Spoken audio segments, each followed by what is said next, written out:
And Kisumu County Woman Representative Ruth Odinga has urged Gen Z youth to engage in protest with clear goals and well-thought-out strategies to push for meaningful change.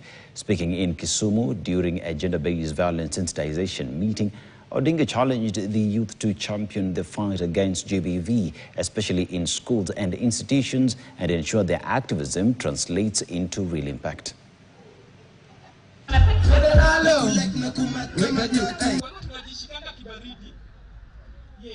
That let's get to become responsible.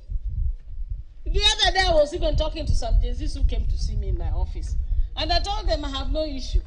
But you cannot tell me that you want to just be Gen Zs who are leaderless, headless.